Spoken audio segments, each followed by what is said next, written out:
Nakaabang habang kinakabahan ang mga nangingisda sa Manila Bay simula nang tumaob ang oil tanker MT Terra Nova sa Manila Bay, sakop ng Bataan, nung kasagsagan ng bagyong Karina at Habagat. May napuna na kayong langis-langis. Wala pa naman Sa model forecast mula sa UP Marine Science Institute, tinatayang ngayong araw ay mararating ng oil spill ang mga baybayin ng Metro Manila, kasama ang Parañaque sa may high probability ng oil landfall.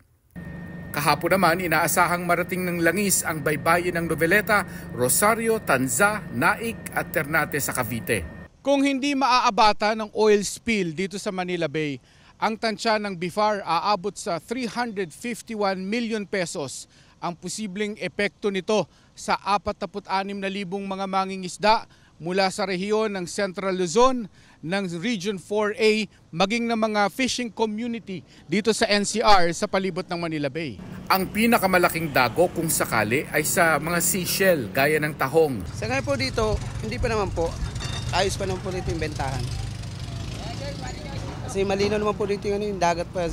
Sa baybayin ng Tanza, Cavite, nakakolekta na ng oil slicks ang Philippine Coast Guard at Environmental Management Bureau kanina.